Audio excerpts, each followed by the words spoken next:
Paz seja convosco. Louvamos a Deus por mais esta oportunidade que o Senhor nos dá. A oportunidade que muitas vezes nós não valorizamos pela liberdade que temos. Uma liberdade que ela pode ser cerceada a qualquer momento. A facilidade que nós temos de ter uma Bíblia, a facilidade que nós temos de buscar um local para congregar, é algo que muitas vezes faz com que a gente não dê valor. Essa possibilidade de estar unidos em uma união com irmãos. Estamos aí recebendo novamente família Carlos. Sentimos falta de vocês. Tenho certeza também que a diferença do culto online para o culto presencial ele é enorme. E às vezes a gente não valoriza isso. A gente não valoriza o cuidado, o amor. A gente deixa de ser grato ao Senhor pelas coisas que nós temos. Acordamos já na correria. A gente não tem tempo para ter um tempo de oração. Hoje o Glorify eu esqueci de fazer ontem. Se você ler, né? Porque ninguém me chamou a atenção que eu esqueci ontem. Mas hoje falou bastante, o de ontem na verdade falou bastante sobre a questão da oração. E ele usa uma expressão que parece que é italiana, falando que chama spatio, falando sobre a condição de nós aproveitarmos o tempo entre atividades para termos um tempo de oração. Entre um buquê e outro, entre um pedido e outro, entre uma atividade qualquer e outra, a gente realmente está parando e podendo ter um tempo diante do Senhor. Estamos meditando dentro do tema da teologia do desperdício. Subtema: desperdício, epístolas da prisão. Filipenses capítulo 3.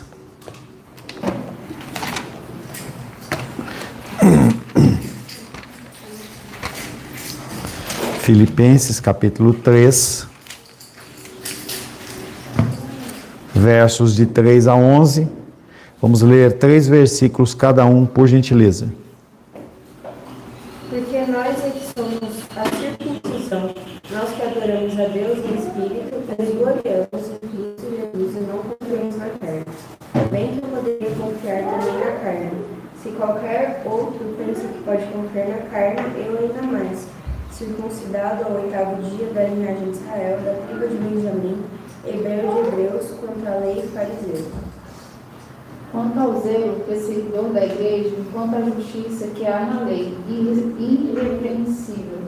Mais do que para mim era lucro, isso considerei perda por causa de Cristo. Sim, deverás considero tudo como perda por causa da sublimidade do conhecimento de Cristo Jesus, meu Senhor. Por amor do qual perdi todas as coisas e as considero como um refúgio para ganhar a Cristo. Helena, verso 9.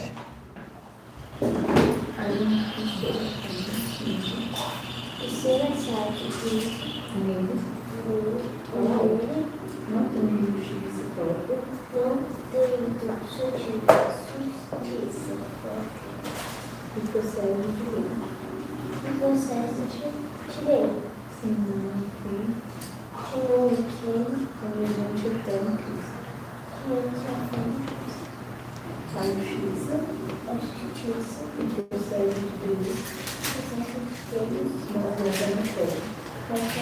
E ser achado nele, não tendo justiça própria, que procede de lei, senão a que é mediante a fé em Cristo, a justiça que procede de Deus, baseada na fé.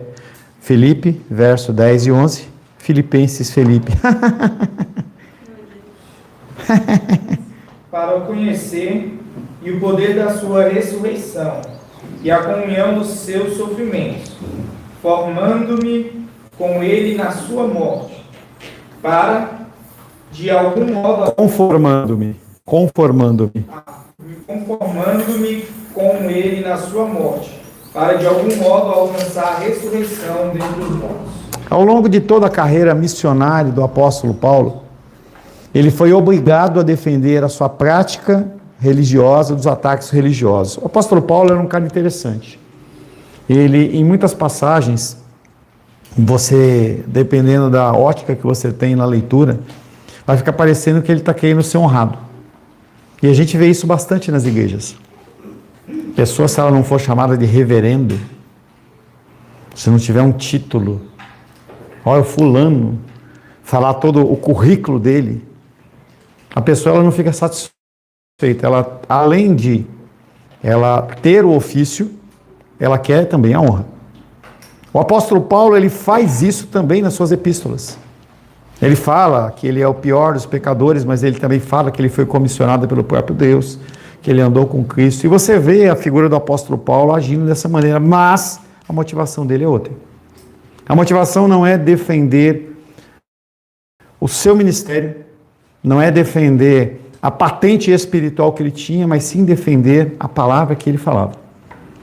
Para muitas pessoas, você só vai dar ouvidos se realmente aquela pessoa ela tiver algum tipo de autoridade. Então, a pessoa que é uma pessoa leiga, uma pessoa que não tem tanto conhecimento, ela fala assim, deixa para lá. Mas o apóstolo Paulo está defendendo, na verdade, a fé contra o ataque dos religiosos. Sempre a gente tem a questão da verdade, a meia-verdade e a mentira. Você pode estar em qualquer um desses três campos e intercalar. Cristãos fazem isso. Em algum momento você está no caminho, quando te é agradável você cai para a direita, que é a condição mundana. Quando te interessa você cai para uma condição extremista religiosa, que também não é bênção, sendo que o caminho certo é só aquele que é reto. E os religiosos, quando veem uma pessoa pensando diferente delas, eles atacam. Qualquer pessoa que pense diferente é atacado. Independente da sua posição política ou não, você vê claramente a polarização. O que é isso? Essa questão de cada um querer puxar para um lado. É a direita, não é a esquerda. E apesar de a gente ter como regra que, pelo menos dentro do nosso pensamento, que a direita é do bem e a esquerda é do mal, com certeza a gente encontra pessoas de esquerda que fazem coisas positivas, que são pessoas que têm essa ideologia, mas que fazem coisas em prol do povo, que é a função dele. E também existem pessoas da direita que fazem extremamente lambanças. E apenas com esse título, eu sou da direita, a pessoa acha que ela tem alguma proteção para qualquer tipo de ataque em relação a ela. O apóstolo Paulo passava por isso. Todo o contexto do apóstolo Paulo na pregação, ele pregava para o mundo grego. Ele não foi chamado para judeus. Diferente de Pedro, que tinha um ministério voltado exclusivamente ou quase totalmente para os judeus. Então o apóstolo Paulo, ele se levanta dentro de um meio pagão. E ele se levanta dentro de um meio de corrupção, de problemas de sexualidade, toda sorte de coisas. O apóstolo Paulo, ele bate de frente com aquelas pessoas e as pessoas ficam iradas. O contexto da salvação pela graça, e ontem eu estava vendo lá um pequeno debate da minha esposa com o irmão dela, essa questão de você entender que a salvação é pela graça. Não é pelo meu agir, não é pela minha bondade, não é porque eu faço isso, eu pago meu imposto, não roubo, não mato. Não, não é por isso. A salvação é pela graça. E o ser humano tem essa dificuldade. O apóstolo Paulo levanta a bandeira da graça. E os religiosos falam, não. Como que é pela graça? Como que é isso? Como que pode ser simplesmente eu dizer sim? Não tem que ter mais aquilo, tem que ter mais aquilo outro, você tem que usar a camisa de tal maneira, você tem que usar o cabelo de tal jeito, você tem que vestir tal roupa, você não pode usar maquiagem, você tem que usar tal coisa. E os seres humanos, eles tentam de toda maneira controlar as pessoas. Os judaizantes, que eram a figura daqueles homens que se convertiam ao cristianismo, mas que queriam manter algumas coisas do judaísmo dentro do cristianismo. Por exemplo, manter as leis cerimoniais. E eles queriam que aquilo acontecesse. Os judaizantes, com sua sede em Jerusalém, mal podiam compreender porque o cristianismo não tinha mais regras. É interessante que eu já falei isso várias vezes para você, em que cada empresa que é aqui representada por cada um de vocês tem regras. Dentro das nossas casas tem regras. Eu já brinquei com vocês algumas vezes, de terça-feira, quando eu não estou dando aula, é o dia da pipoca. Então é uma regra que a gente estabeleceu. Nossa casa, toda semana, um faz uma vez, outra vez é o Luiz, uma vez é eu, e a gente vai fazendo. Nós temos uma regra que na hora do almoço, quem lava a louça sou eu. Quando é à noite, quem lava a louça é a Luísa, exceto no domingo, que a gente inverte. São regras. Todo lugar, toda situação tem regras, mas quando se fala em cristianismo, as pessoas elas não querem ter regras. E há pessoas que querem impor regras a mais do que deveriam impor, que é o caso dos judaizantes. Essas pessoas, os judaizantes, eles não pouparam as igrejas que Paulo fundou.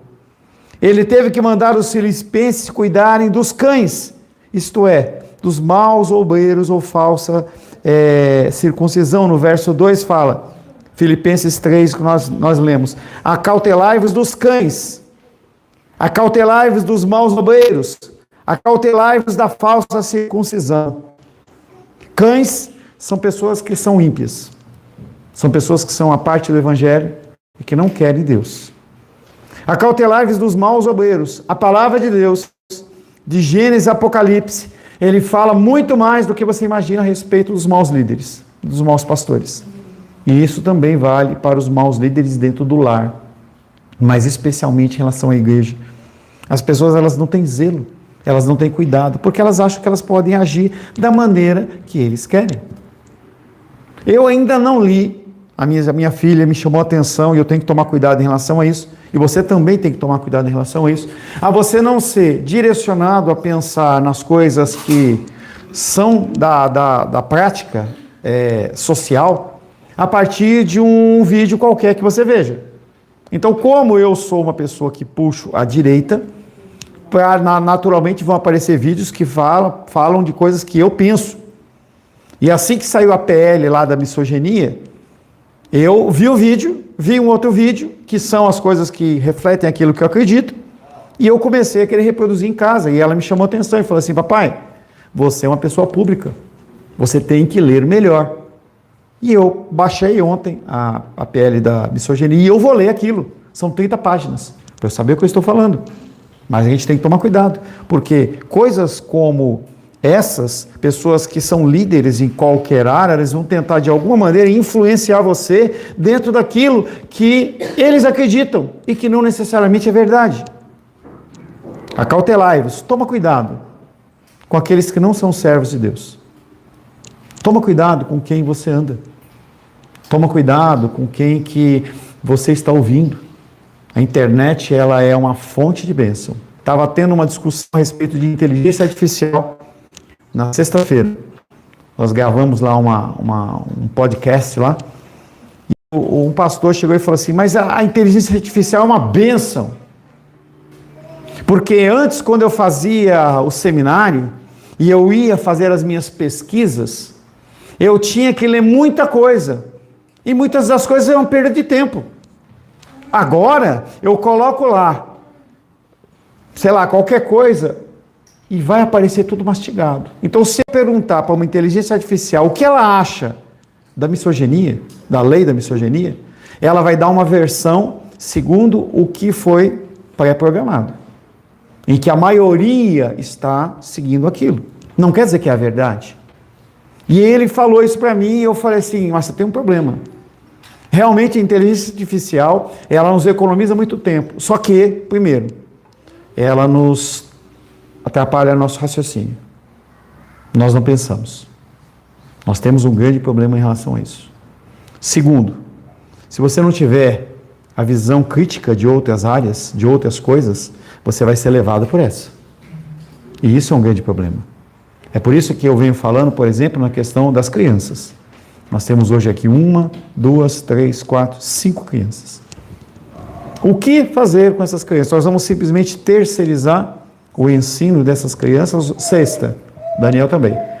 Nós vamos simplesmente terceirizar o ensino das crianças e vamos fazer pessoas alienadas, porque as pessoas da geração anterior da Luísa, que são os millennials, posso estar errado, e a geração de hoje, que é a geração Z, ela não está sendo ensinada a pensar.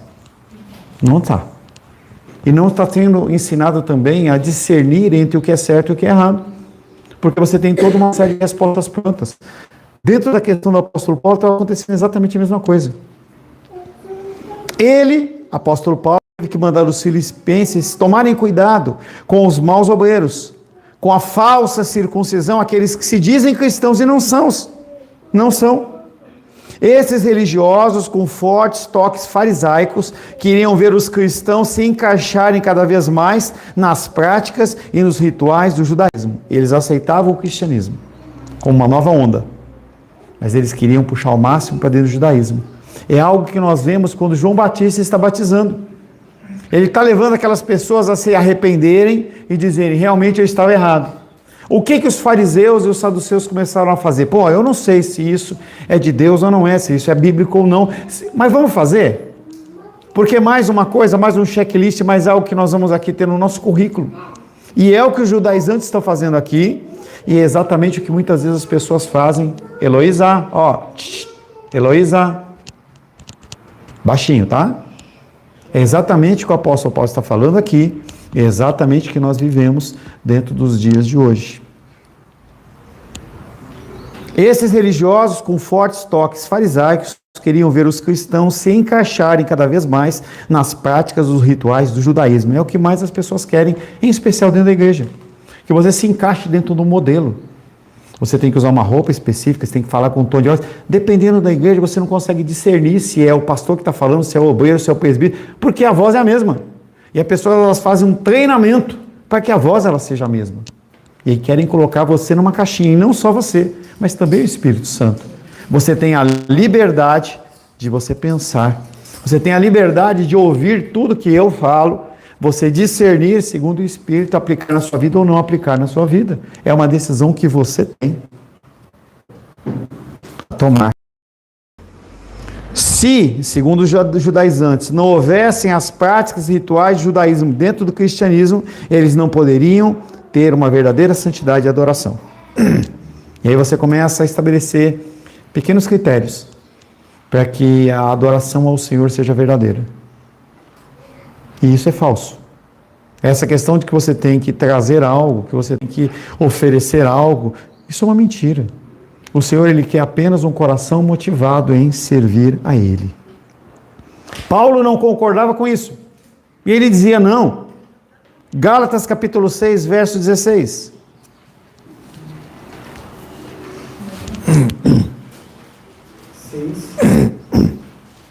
Seis 16. Acho que é a Rosângela. E a todos quantos andarem de conformidade com esta regra, paz e misericórdia sejam sobre eles e sobre o Israel de Deus. O apóstolo Paulo está mostrando que quem é a circuncisão? Quem é o verdadeiro Israel? São eles, são os cristãos. O verdadeiro Israel. Nós temos a figura dos israelitas, que é o povo de Deus, e não há como mudar isso. Isso não vai mudar. O povo de Deus, ele estabeleceu lá com Abraão, Isaac e Jacó um pacto. Isso não vai mudar. No fim dos tempos vai ter alguma coisa diferenciada. Os judeus eles vão ser olhados de uma maneira diferente, porque o próprio Deus assim o determinou. Mas dentro dos dias de hoje, nós somos o Israel do Senhor. Nós somos aqueles que temos a capacidade, através do Espírito Santo que habita em nós, de nós podermos louvar, adorar e bendizer o santo nome dEle. E é preciso que você pense, é preciso que você consiga discernir tempos, que você consiga discernir os ensinamentos, para que você possa propagar isso para frente. Porque senão as pessoas elas vão continuar enganadas. E conforme nós estamos falando no culto noturno, as pessoas elas vão estar diante do Senhor no dia do julgamento e Ele vai falar assim, nunca vos conheci. E talvez fale para você. Porque se você ouve a verdade, e você não prolifera a verdade, você não compartilha a verdade, para você não é uma verdade. Se você, dentro do seu ramo de floricultura, você consegue descobrir uma técnica, e você não consegue compartilhar com o teu ente querido, que também tem uma floricultura, para ele ser bendito naquilo que ele está fazendo, você não acredita naquilo. Ou, no mínimo, você é uma pessoa que é egoísta. Ou você é uma pessoa que não quer compartilhar o que é bom com os outros. Filipenses capítulo 3, verso 3.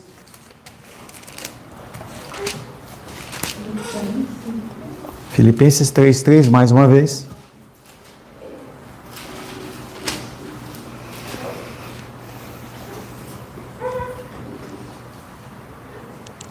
Carlos.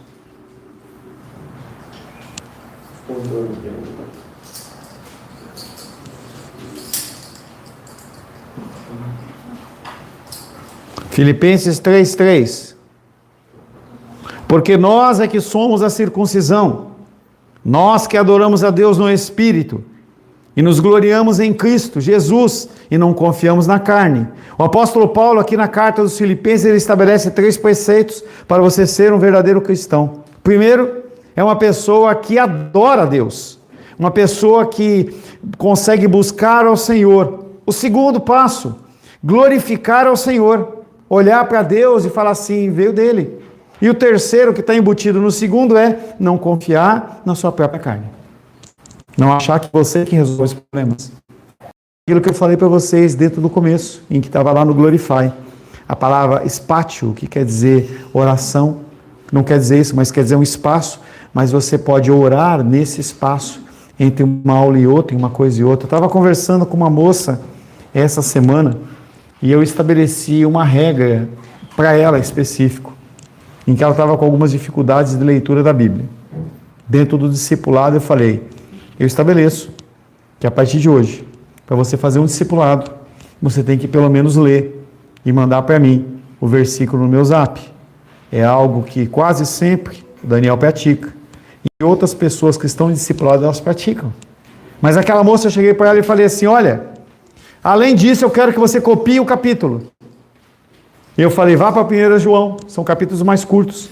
E ela falou, não dá tempo. E eu falei, dá tempo. Não dá tempo. Eu falei, dá tempo. Se você te separar dentro do seu dia de 24 horas, 10 minutos, que não precisa ser um tempo corrido, você consegue. E ela falou, não dá. Eu parei, comecei a copiar. Levei 9 minutos 07 para copiar 1 João capítulo 1, mandei um print para ela, falei, viu como dá? É só a pessoa querer. A gente tem que tirar da nossa boca essa condição de que não dá, porque não dá se você não quer. Se você não quer que a coisa seja feita, você realmente não vai fazer. Se você não quer chegar no horário na igreja, realmente você não vai chegar. Você não chega porque você não quer. Não tem conversa. Ah, mas pastor Paulo, você mora perto. Se você morasse perto, você também ia chegar atrasado. Porque o teu lapso de tempo, de deslocamento, ia fazer assim, ó, tchum! Eu levo 10 minutos da minha casa aqui. Mas se eu não tivesse compromisso, eu chegaria atrasado. Por que você não chega? Porque você não quer. Por que você não traz o alimento quando eu cobro para você? Porque você não quer. Por que você não trouxe a flor para ficar aqui no altar? Porque você não quis. Ah, por que não? Você não quis trazer. E a gente tem que começar a tirar essa máxima, a gente começar a arranjar um monte de desculpa, porque nós não fazemos as coisas porque nós não queremos. Falei com os irmãos queridos, com muito amor e carinho, sem nenhum tipo de detalhe em relação ao Dia da Mulher. Pastor, não deu para fechar. Não deu porque você não quis. Nós conseguimos fazer tudo o que nós queremos a partir do momento em que nós decidimos fazer. E o apóstolo Paulo está falando exatamente sobre essa condição. Você é um cristão, você é um adorador, adore a Deus. Se você é uma pessoa que confia no Senhor, tira o peso como se fosse a sua mão, a sua carne, resolvendo as coisas. Paulo lembrou aos filipenses que ele mesmo tinha mais razão para confiar na carne do que qualquer um dos mestres que estavam falando ali de uma maneira errada. O apóstolo Paulo fala, vocês estão falando, mas eu sou muito mais do que vocês e eu não me glorio. Eu tenho muito mais capacidade e eu não me engrandeço em relação a isso. É por isso que é importante a gente olhar e falar assim, quando ele fala, eu sou o apóstolo, eu sou isso, ele não está defendendo a sua posição pastoral ou apostólica, ou querendo que receber uma honra, ou que tenha um copo de água diferenciado para ele. A gente vê em algumas igrejas aquelas cadeiras, né, bonitas, que o pastor senta com aquela cadeira, com aquele ornamento atrás. Não, não é nada disso. Paulo lembrou aos filipenses que ele era muito mais que eles. E ele listou algumas das vantagens que ele teria se a religião judaica pudesse oferecê-la. Se o cristianismo, que ele estava defendendo, que excluía as leis judaicas, fosse aplicada, para ele era ser bom. Primeira delas, ele afirma que ele foi circuncidado no 8º dia, como a lei exigia. Isso era uma prerrogativa para uma pessoa ser considerada judeu.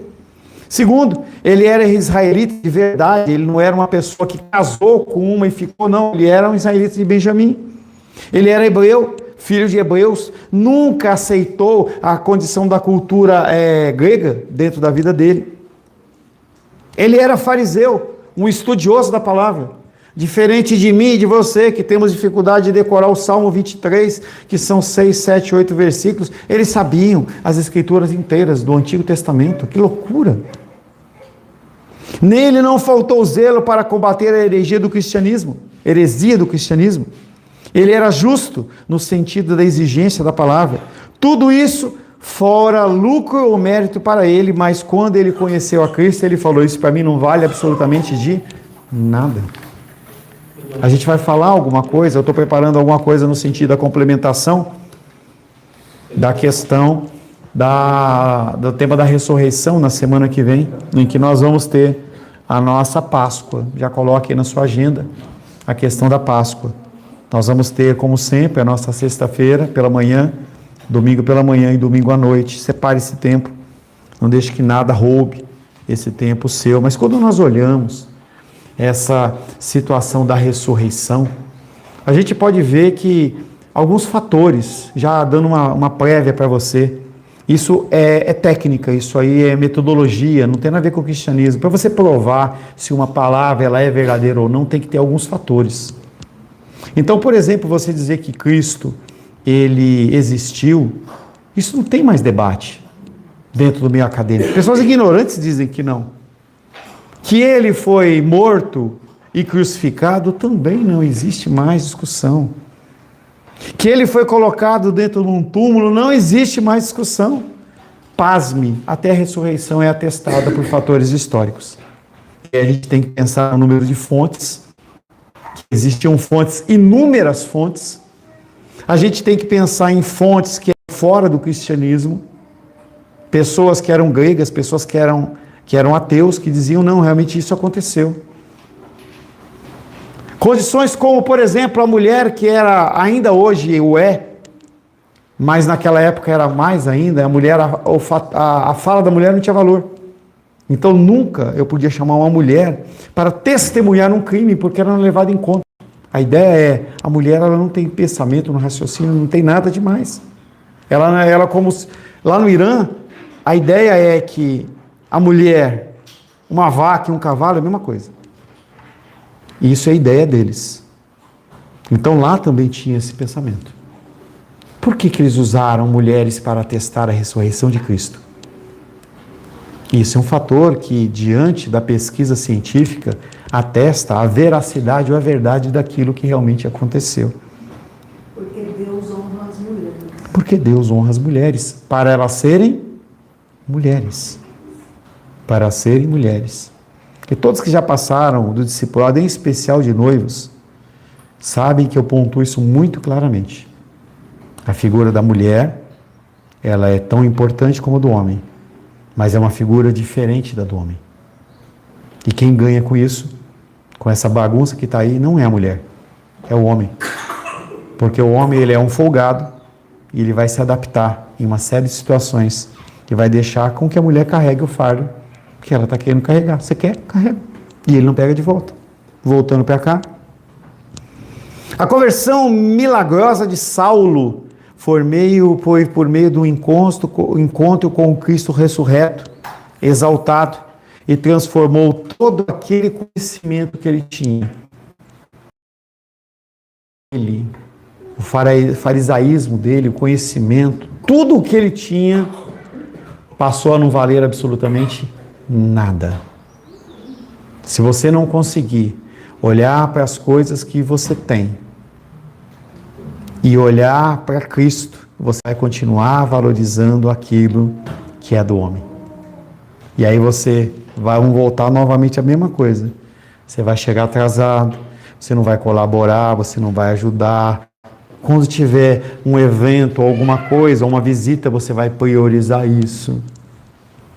Todas essas decisões que nós tomamos, elas têm a ver com o nosso entendimento de que Cristo é tudo e todo o resto é uma perda. Tudo é uma perda. Qualquer coisa diante fora do Senhor é uma perda. Ah, mas é uma perda. O apóstolo Paulo, ele tinha tudo e ele ficou sem nada. Ele acabou seus dias numa prisão. Era um homem que tinha tudo para ser uma pessoa rica. Quando a gente vê a figura de João Batista, Ele era filho de sacerdote. Hoje em Brasília, ainda é um sonho da grande maioria das pessoas um concurso público para você ter uma estabilidade. João Batista, se ele quisesse, ele tinha essa estabilidade. Ele tinha uma casa para morar. Ele tinha um emprego garantido para ele até por volta dos 60 anos. Ele tinha a honra das pessoas. O alimento, a melhor do alimento, ia colocado na mesa dele. E ele faz o quê? Eu prefiro Cristo. José fez a mesma coisa. Ele era um príncipe do Egito. Ele era uma pessoa que naquela época era os Estados Unidos na maior nível. E ele olha e fala, eu prefiro servir ao Senhor do que ser uma pessoa que está aqui dentro do Egito. Nós como essas todos os dias, o tempo todo. Manu, senta aqui, Manu, por favor. Depois você brinca com a Isabela, tá? Por favor. Então nós estamos colocados em situações como essa todos os dias. E você tem que decidir, eu decido por Cristo, ou eu decido pela minha vida, ou eu decido pelas coisas naturais do dia a dia. Tudo o que ele tinha acumulado como herança e esforço, ele considerou como se fosse um desperdício. Ele sentia como alguém que lutou anos para acumular uma fortuna, cuidadosamente segurando notas de reais, cruzeiros, cruzados, e depois descobriu que todo aquele dinheiro que ele guardou perdeu valor. Tem pessoas que ainda nos tapetes, dentro dos tapetes, dos colchões, estão guardando lá dinheiro, cruzados novos. E a pessoa tem um monte de nota lá.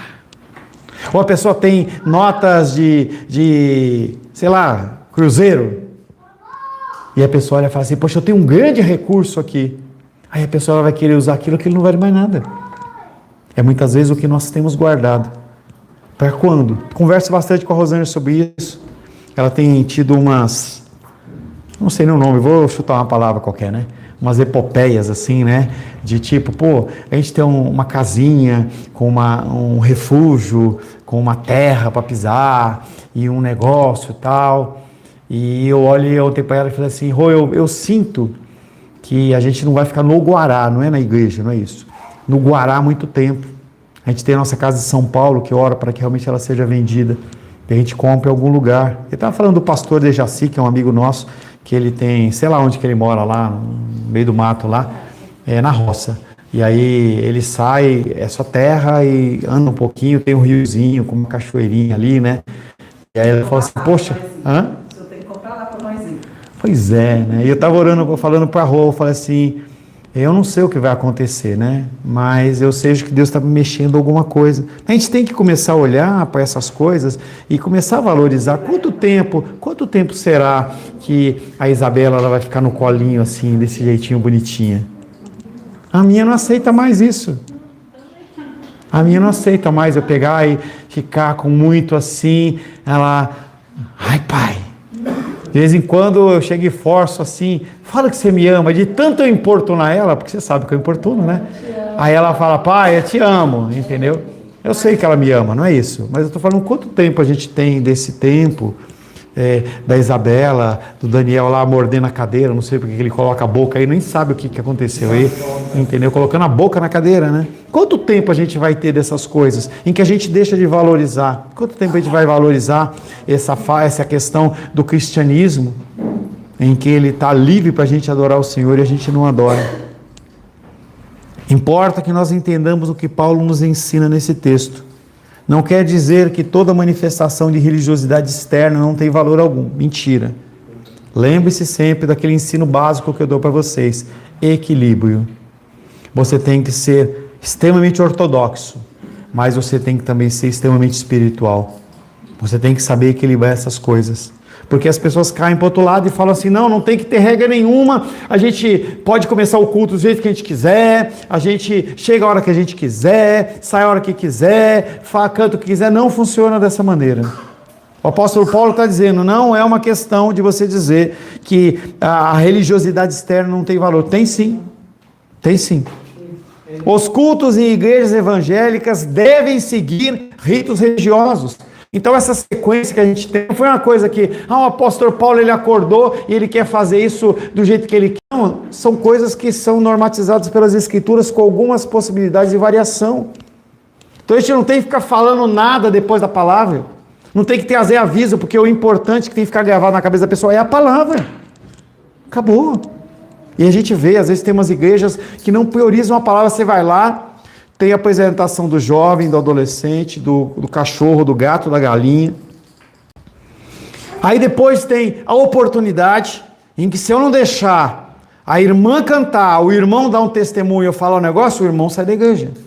Quando chega na hora da palavra, já foi 2 horas de culto, e a palavra ela fica espremida em 15, 20 minutos, porque se ele falar mais que isso, o povo dorme.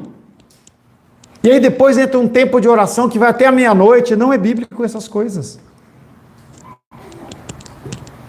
A forma de cultuar não cancela necessariamente a qualidade do culto aos olhos de Deus. Existe, porém, grande perigo em promover práticas externas que em si mesmas não ajudam ninguém a adorar a Cristo. Paulo afirma que passou a considerar todo o seu lucro anterior como perda por causa de Cristo. Comparado com a grandeza de conhecer a Cristo, toda a sua riqueza de mérito desvalorizou-se completamente. Não seria correto dizer que o propósito de muitos cultos que frequentamos não tem o supremo objetivo de apaixonar-se ou de mostrar a Cristo? Sim.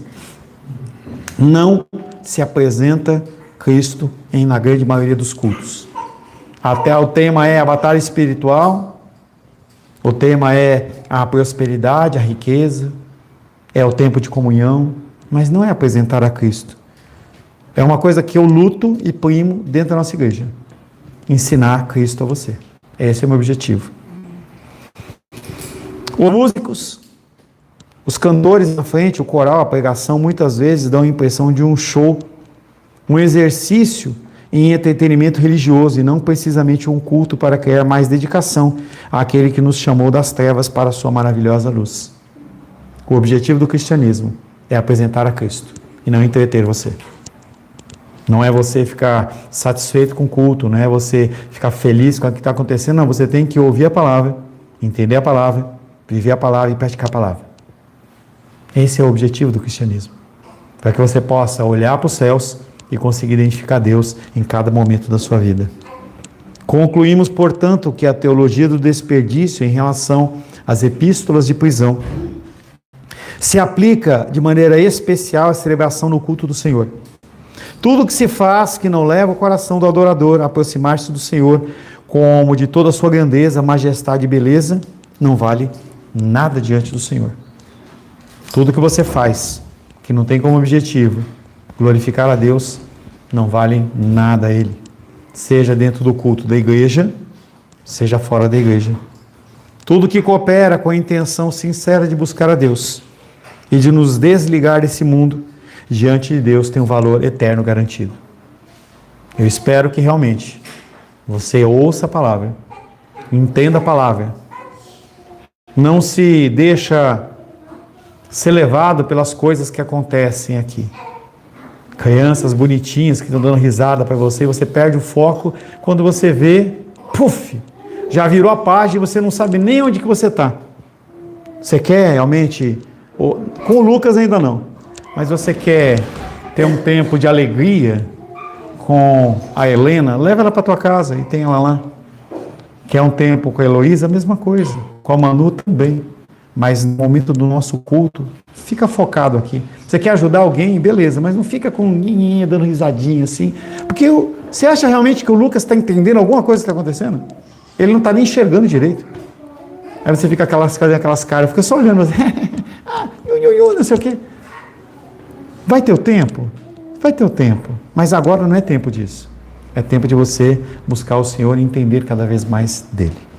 Senhor, em nome de Jesus, louvamos, adoramos e bendizemos teu nome, agradecemos pela tua graça, teu amor e teu cuidado. Queremos colocar a nossa vida mais uma vez na tua presença, pedindo a tua luz, a tua graça e direção, e que nós possamos, Pai, ter agora um tempo de comunhão para a glória, honra e louvor do teu nome. Ora em nome de Jesus. Amém. Graças ao nosso bom, querido e amado Deus.